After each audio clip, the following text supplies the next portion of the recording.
Oke teman-teman, Assalamualaikum warahmatullahi wabarakatuh. Selamat datang kembali di Java Story ID ya.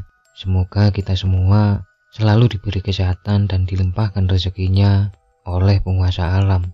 Di konten kali ini, saya akan menceritakan pengalaman dari seseorang yang mengalami perjalanan hidup yang cukup menyedihkan karena beliau seperti terjebak dan terpaksa menjalani hidupnya bersama keluarga yang bisa dibilang menyimpan hal yang sangat mengerikan, dan itu juga berakibat fatal kepada beliau sendiri. Nah, di sini untuk menjaga privasi beliau, kita sebut saja namanya Ibu Putri. Apa saja yang beliau alami dan bagaimana perjalanan hidupnya sampai beliau terjebak di keluarga yang mengerikan ini. Seperti biasa, nggak usah lama-lama, langsung saja kita mulai ceritanya.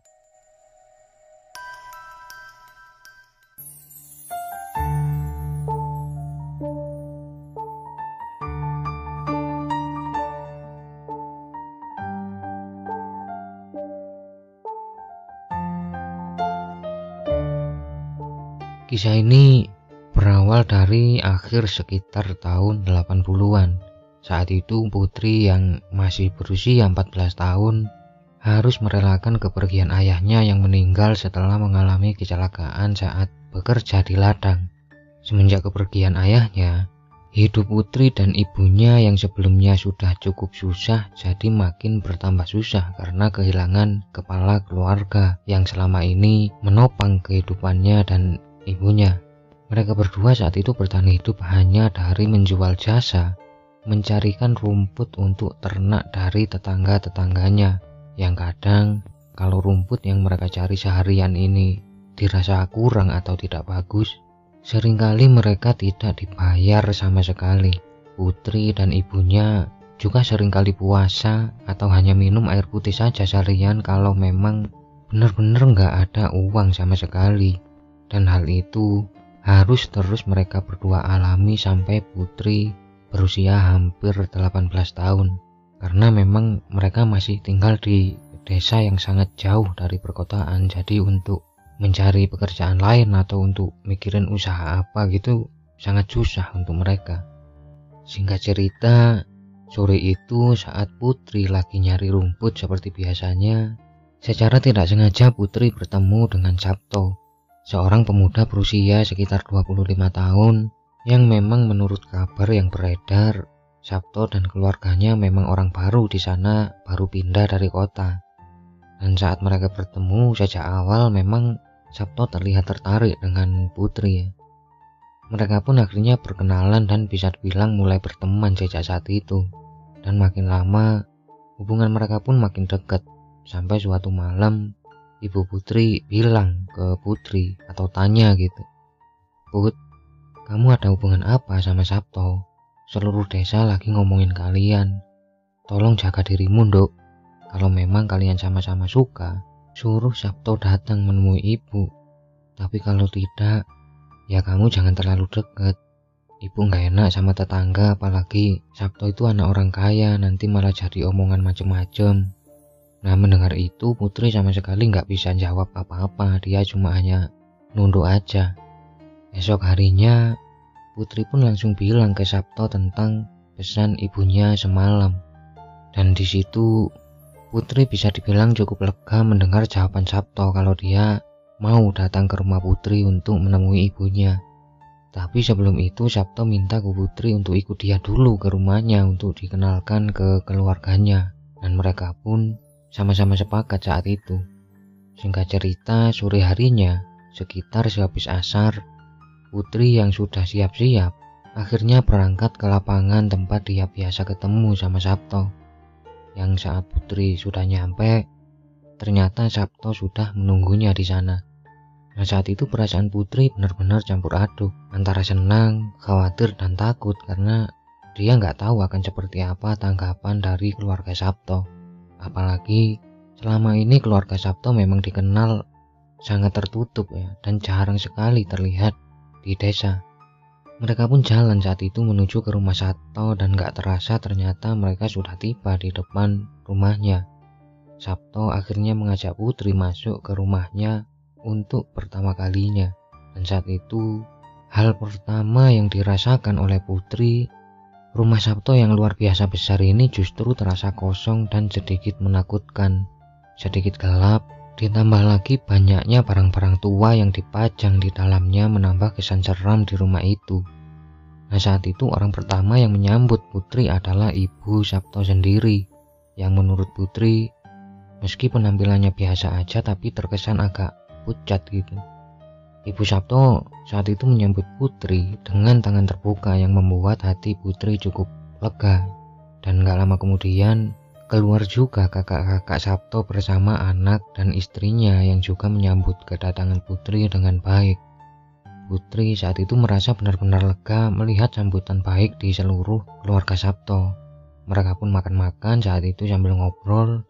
Putri ditanya oleh keluarga Sabto gimana kehidupannya dan lain-lain. Yang di situ Putri menceritakan semua apa adanya.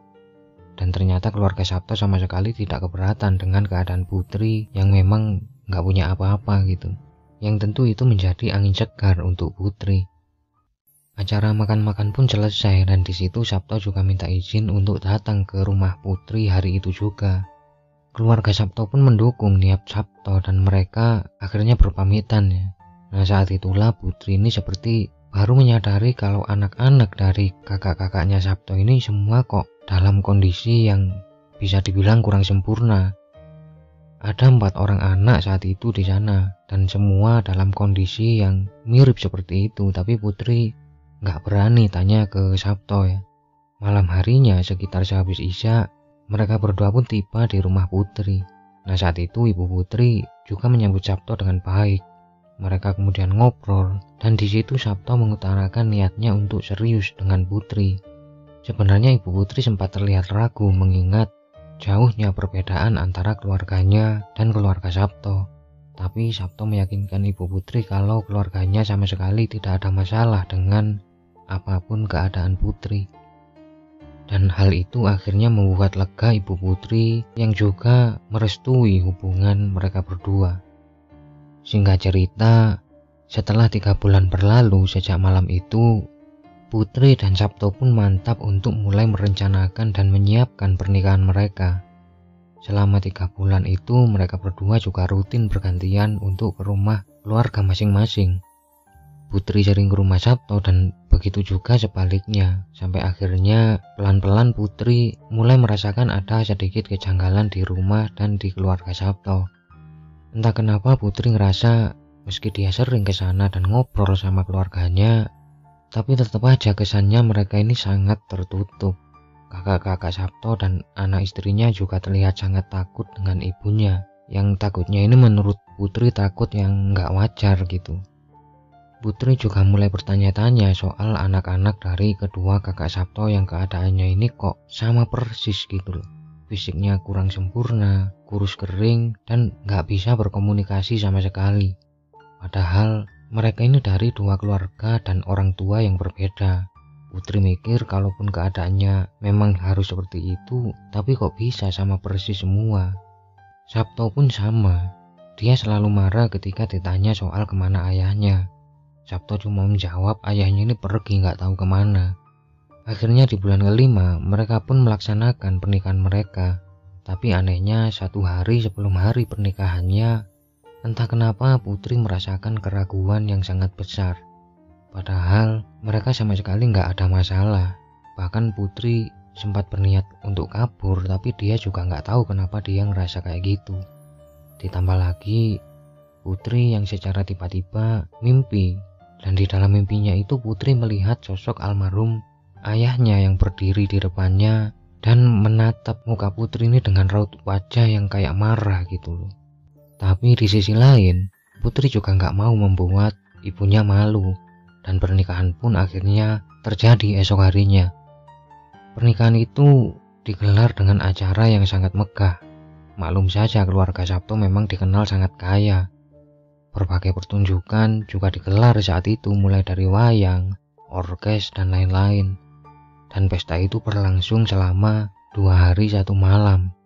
Tapi anehnya, selama acara berlangsung Putri justru ngerasa dia sama sekali nggak bisa menikmati pesta pernikahannya.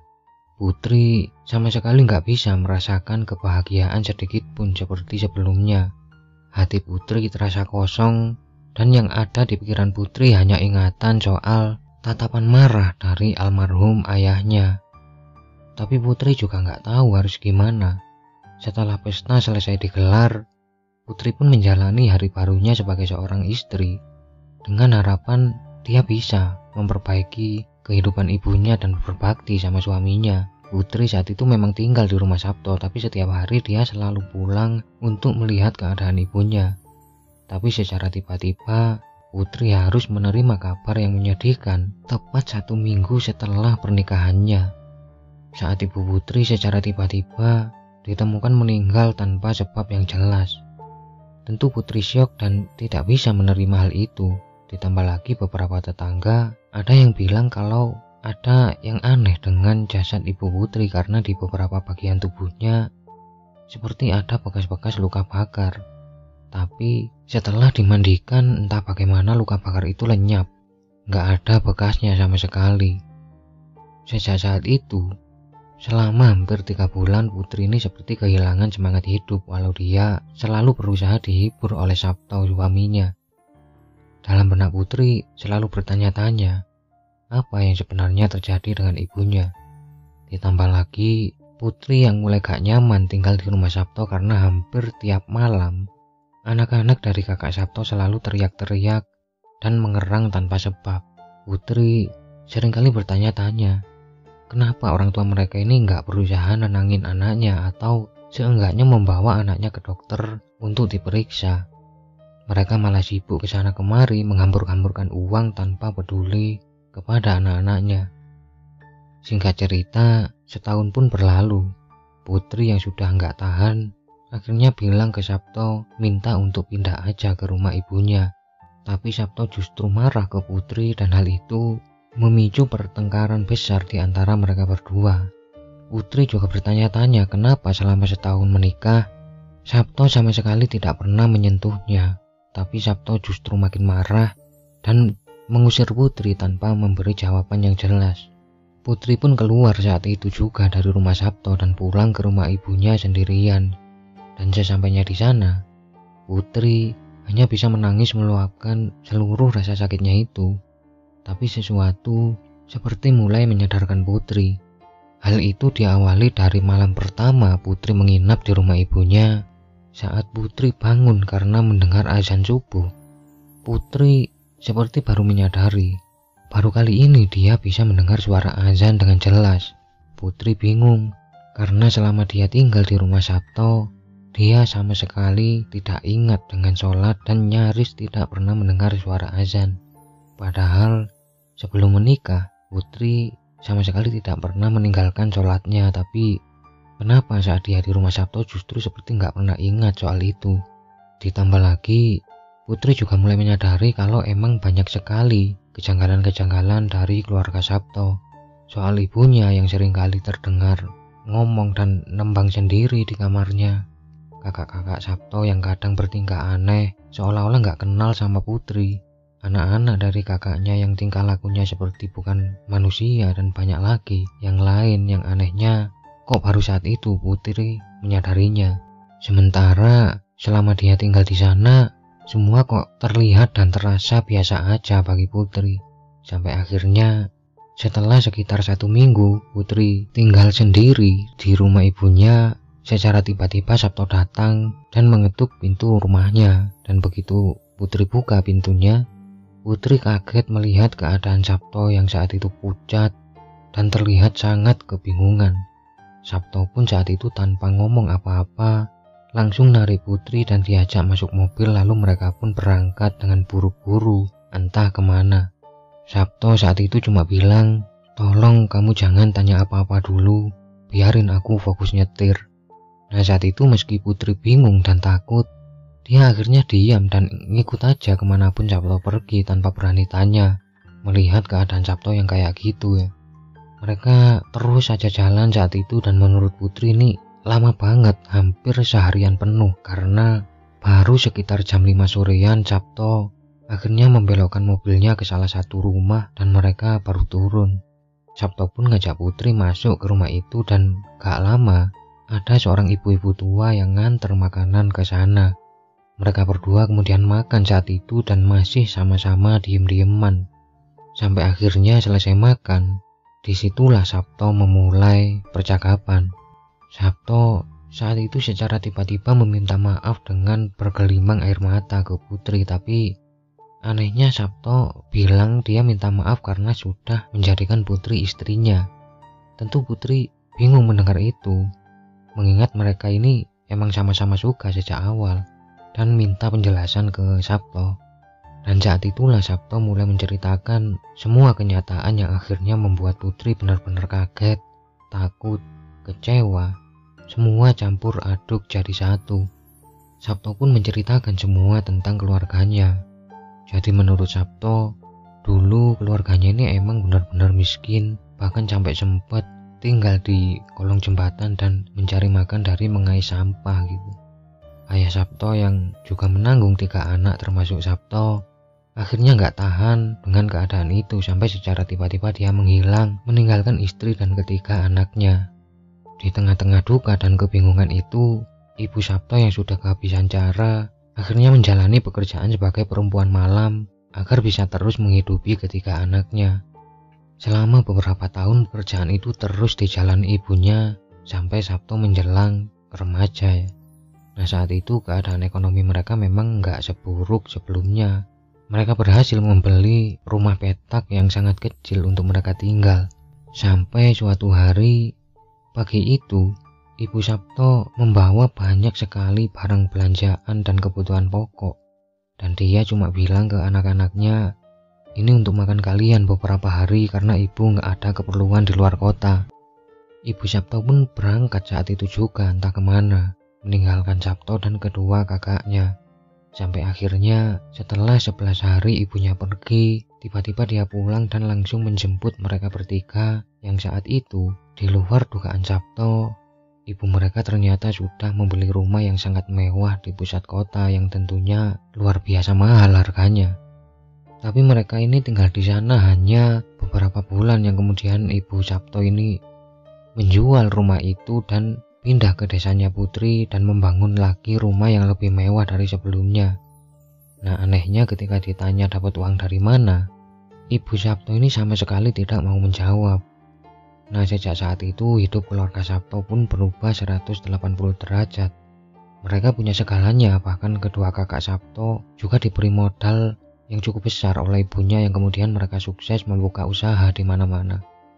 Kecuali Sabto yang memang saat itu masih belum dipercaya sama ibunya, atau memang Sabto ini masih ditugaskan untuk nungguin ibunya aja di rumah. Tapi sejak saat itu juga Ibu Sabto ini jadi sering bertingkah aneh dan berubah. Beliau hampir setiap hari hanya ada di kamar dan Sabto sering mendengar ibunya ngomong dan nembang-nembang sendiri. Padahal sebelumnya Ibu Sabto sama sekali nggak pernah nyanyi apalagi nembang ya. Sabto pun saat itu setiap hari hanya dikasih uang untuk membeli apapun yang dia mau. Tapi dia benar-benar kehilangan sosok ibu dan kakak-kakaknya karena mereka semua seperti sibuk dengan dunia mereka sendiri. Dan mereka pun hanya ngumpul saat makan malam aja. Singkat cerita, saat itu secara tiba-tiba ini kakak Sabto ini pergi cukup lama, tapi nggak sampai setahun ya.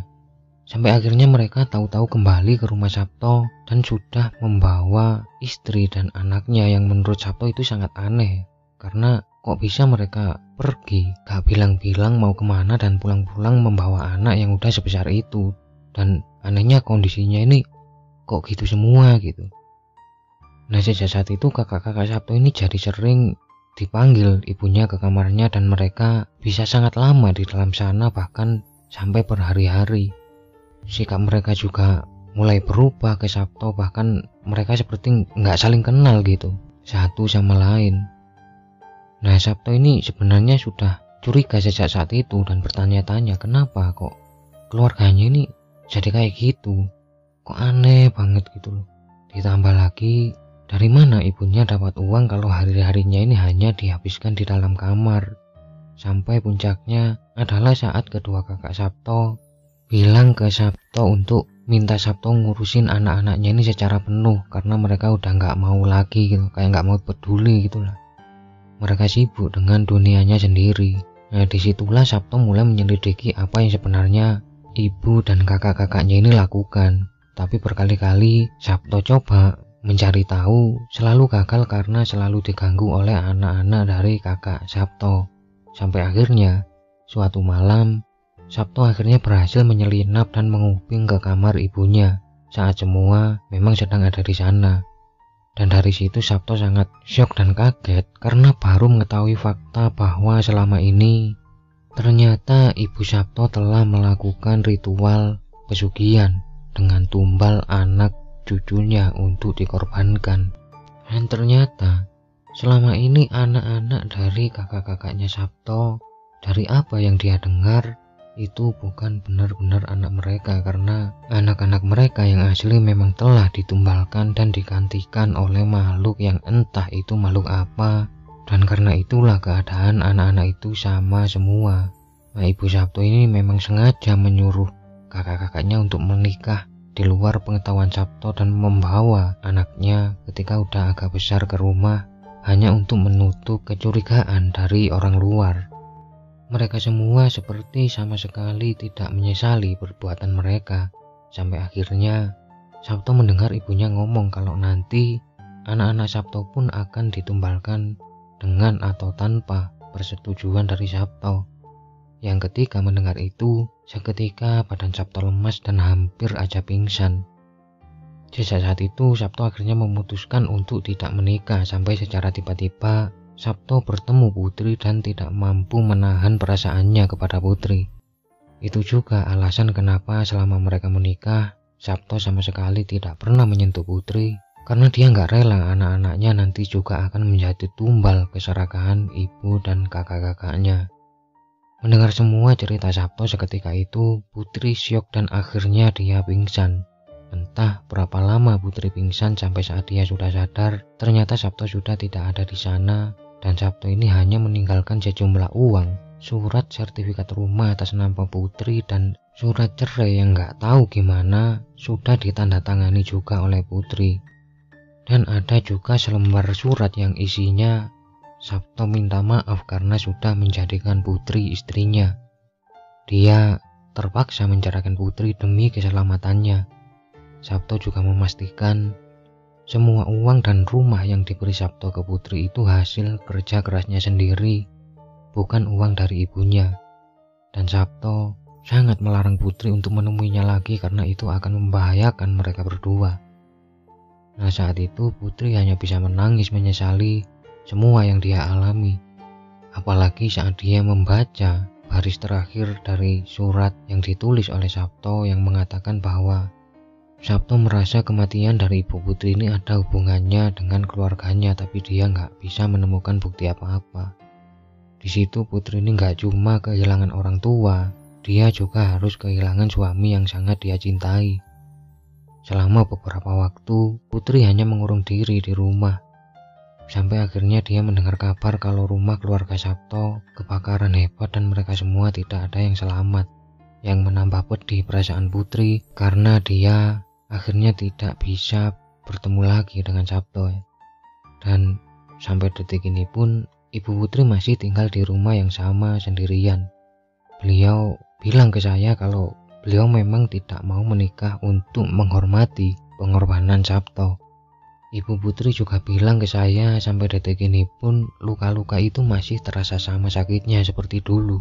Dan beliau masih bertanya-tanya apakah yang beliau alami ini emang takdirnya atau gimana gitu. Dan beliau sama sekali nggak bisa menjawab dan hanya bisa pasrah.